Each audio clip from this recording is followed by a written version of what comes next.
እንኳን ለጌታችን ለኢየሱስ ክርስቶስ ልደት በዓል አደረሰን። 15 ደቂቃ ያህል ቅዱስ የእግዚአብሔርን ቃል የምንማርበት ሰዓት ነው። እግዚአብሔር እንዲያስተምረን ሁላችንን እንጸልያለን።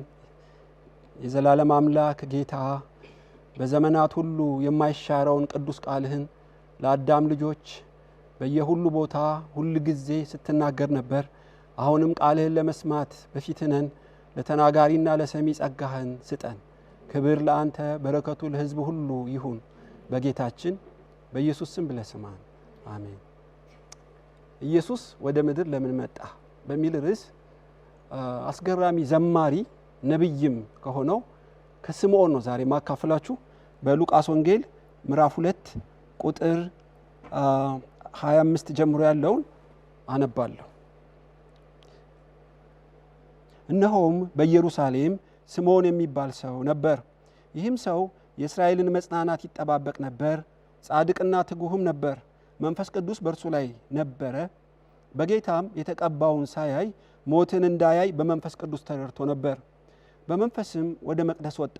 ወላጆቹም እንደ ሕጉ ልማድ ያደርጉለት ዘንድ ሕፃኑ ኢየሱስን ባስገቡት ጊዜ እርሱ ደግሞ ተቀብሎ አቀፈው። እግዚአብሔርንም እየባረከ እንዲህ አለ፣ ጌታ ሆይ አሁን እንደ ቃልህ ባሪያን በሰላም ታሰናብተዋለህ። ዓይኖቼ በሰው ሁሉ ፊት ያዘጋጀውን ማዳንህን አይተዋልና፣ ይህም ለአሕዛብ ሁሉን የሚገልጥ ብርሃን፣ ለሕዝብህም ለእስራኤል ክብር ነው። ዮሴፍና እናቱ ስለ እርሱ በተባለው ነገር ይደነቁ ነበር። ስምዖንም ባረካቸው። እናቱ ማርያምንም እነሆ የብዙዎች ልብ ሐሳብ ይገለጥ ዘንድ ይህ በእስራኤል ላሉት ለብዙዎች ለመውደቃቸውና ለመነሳታቸው ለሚቃወሙትን ምልክት ተሹሟል። በአንቺም ደግሞ በነፍስሽ ሰይፍ ያልፋል አላት። ለማርያም ገብርኤል ብዙ ያበሰራት ብስራት አለ። የተባረክሽ ነሽ፣ ብጽዕት ነሽ፣ ትውልድ ሁሉ ብጽዕት ይልሻል፣ እግዚአብሔር ካንቺ ጋር ነው ብሏታል። ታውቃላችሁ። ኤልሳቤጥም መንፈስ ቅዱስ ሞልቶባት የጌታዬ እናት ወደ እኔ ትመጪ ዘንድ እኔ ማን ነኝ ብላታለች። የተነገረልሽን ያመንሽ ነሽና ብጽዕት ነሽ፣ የተነገረውን ስላመንሽ ይፈጸማልና ብላታለች። የስምዖን ግን ለየት ያለ ነው። ቁጥሩ 6 ቁጥር ይሆናል፣ ግን 66ቱን መጽሐፍ ነው በመዝሙር ነው የገለጠው። አሁን 6 ንባብ ነው ሳነብላችሁ። እሱ ግን መዝሙር ነው የዘመረው። ይህንን ያደረገው በኢየሩሳሌም ቤተ መቅደስ ደርብ ላይ ቆመው ነው። ስለዚህም ካህናት ማርያም፣ ዮሴፍ፣ በዚያ ያሉ ቅዱሳን ሁሉ እየሰሙት አስገራሚ ትንቢታዊ ቃል ነው የተናገረው። ስምዖን እድሜው 113 ዓመት ገደማ ነው ይላሉ። ትንሽ አውዱን ብነግራችሁ ነው መልእክቱ የሚገባችሁ። ስለዚህ ዓመተ ዓለም ዓመተ ፍዳ የተባለው ቁጥር እየቀነሰ ኢየሱስ ሊወለድ አካባቢ በሳንድሪን ይባላል። በዚህ በኢየሩሳሌም የሃይማኖትና የፖለቲካ ግሩፕ በቤተ መቅደስ ውስጥ ክርክር ነበር። ለ400 ዓመት የጨለማ ዘመን ነበር። ይሄ የሚመጣው መሲህ ማን ነው? የዳዊት ልጅ ነዋ። የት ይወለዳል? ቤተልሔም ኤፍራታ ነዋ። ሁሉም ተስማሙ፣ አጨበጨቡ። የእስራኤልን ዕጣ ፋንታ የሚወስኑ ናቸው እነዚህ ግሩፖች። ተልእኮ ምንድነው? ሙሴ ለእስራኤል ነፃ ከፈርዖን እንዳመጣ፣ ኢያሱ ከነዓንን ደምስሶ እስራኤልን እንዳወረሰ ለአይሁድ ለአብርሃም ዘር ነው የመጣው። አጨበጨቡ። ስምዖን ብቻ እጁን አውጥቶ ተቃወመ። ተቃውሟለኝ እና ኢየሱስ የመጣው ለአብርሃም ለአይሁድ ብቻ አይደለም ለሰው ሁሉ ነው፣ አንቀበልም አሉት እና ዓላማውን ስተዋል። አንድ ብቻ ነው ስምዖን ያወቀው። እሺ አፈጻጸሙ፣ ድርጊቱ ወይስ አገልግሎቱ ምንድነው? እና ከክብር ወደ ክብር የእስራኤልን ከፍታ የሚያመጣ ነው። ሮምን ይደመስሳል። እነ መጥምቁ ዮሐንስ ለእስራኤል የከፍታ ዘመን ነው የሚመጣው አሉ። እጁን አውጥቶ ስምዖን ተቃወመ። ልክ ነው። ለእስራኤል ክብር ተልእኮና አገልግሎቱ በሰው ልብ ሁሉ ያለውን ለመግለጥ ነው። ብዙዎች በሱ ከፍ ይላሉ፣ ብዙዎችም ይሰናከሉበታል። የሕይወት ሽታ የሞት ሽታም ነው። የማዕዘን ራስ የእንቅፋት ድንጋይም ነው እና የሰው ልብ ለሁለት ይከፍላል አሉት። ዘርበል አሉት፣ አልተቀበሉት። እሺ የመጨረሻው የመጣበት ዓላማ ጎሉ ምንድነው? ልክ ሰለሞን ለእስራኤል የብልጥግና ዘመን እንደሆነ፣ ዳዊት የከፍታ ዘመን እንደሆነ እና ኢየሱስም በንጉሣዊ አስተዳደር የብልጥግናዋና የከፍታዋ ዘመን ነው። ለዚህ ነው የመጣው። ስምዖን ተቃወማቸው። እሱ የመጣው እንዲያውም ለስቃይ ነው፣ ለሞትና ለመገረፍ ለመሞት ነው። የምን ሞት ነው? ከምኩራብ አባረሩት። መንፈስ ቅዱስ ወዳጁ ሆኖ ጻድቅና ቅዱስ ሆኖ መንፈስ ቅዱስ በሱ ላይ ሆኖ ሳይወለድ ስለ ኢየሱስ መከራ መቀበል ጀመረ። ይጠባበቅ ነበር የእስራኤልን ቤዛ። ከሸንጎ መባረር ቀላል አይደለም። ሰርግ ለቅሶ አይደርሱትም። ቤተ መቅደስ መግባት አይችልም። ከማህበረሰቡ ያገሉታል። ስለ ኢየሱስ መከራ መቀበል ጀመረ። እንደምታውቁት ግርዘት አለ በ8 ቀን የሴቶች መንጻት አለ እና ማርያም ሕፃኑ ኢየሱስን ለግርዘት ወይ ለመንጻት ገና ብላቴና ሆኖ ከዮሴፍ ጋር ቤተ መቅደስ ወሰዱት። ለስምዖን ሰው አልነገረውም። ስምዖን ሳይወለድ መከራ የተቀበልክለት ደግሞ የምትጠባበቀው ሕፃን ተወልዷል ያለውም ቤተ መቅደስ ነው አለው። የነገረው መንፈስ ቅዱስ ነው። ይሄ ሽማግሌ ስምዖን እግዚአብሔር ይሰማል ማለት ነው። ወደ ቤተ መቅደስ ሄደ። ከብዙ ሴቶች መሃል ማርያምን ከብዙ ሕፃን መሃል ኢየሱስን ለየው። በ8 ቀኑ ለየው። ሕፃኑንም ተቀብሎ ትንቢታዊ መዝሙር መዘመር ጀመረ። ታውቃላችሁ አስገራሚ ነው። በ6 ቁጥር ውስጥ የኢየሱስን ተልኮ አገልግሎትና ፍጻሜ ጠቀለለው። አሁን ያነበብኩላችሁ እሱ ነው። እስራኤል ሆይ ስማ፣ ማርያም ዮሴፍ በዚህ ያላችሁ ሁሉ ይህ ሕፃን ለእስራኤል ክብር ነው፣ ለሰው ሁሉ መድኃኒት ነው። ለሰው ሁሉ ጴጥሮስ ሐዋርያው እንኳን ለሰው ሁሉ ለመስበክ በጣም ይቸገር ነበር። ወደ አይሁዶች እያደላ ከአይሁድ በቀር ለማንም አይሰብኩም።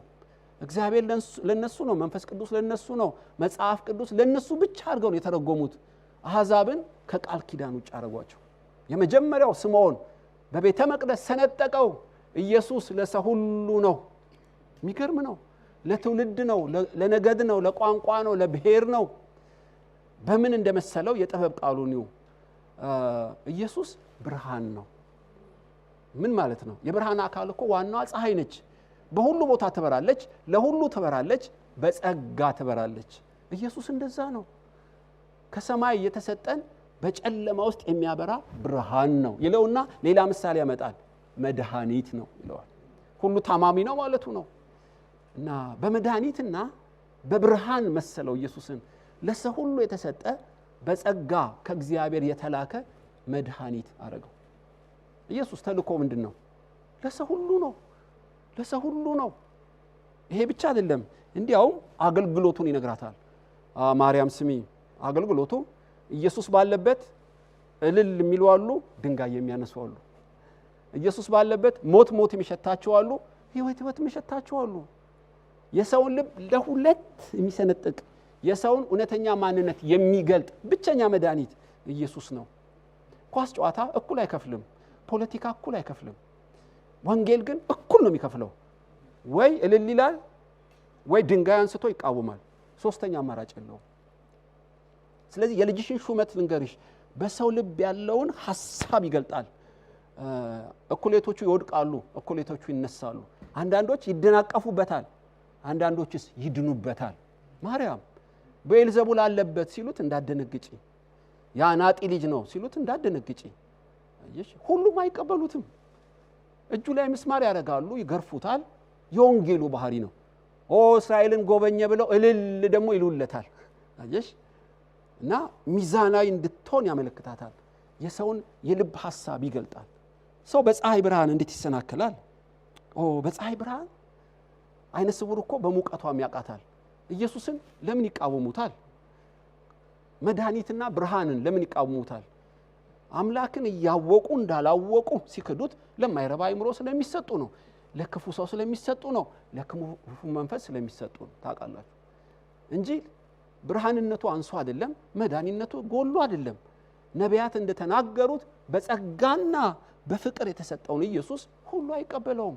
በዓለም ላይ እንደምታዩት ወንጌልን የማይቀበሉ ስላሉ ነው። ስለዚህ አገልግሎቱ የሰውን የልብ ሐሳብ ይገልጣል። በሄደበት ሁሉ ይቀኑበታል፣ ይገሉታል፣ ይሸምቁበታል። ሌሎቹስ እልል የዳዊት ልጅ ቤዛችን ብለው ይቀበሉታል። ባህሪውን ይላታል። ሶስተኛ የሚነግራት የሚገርም ነው።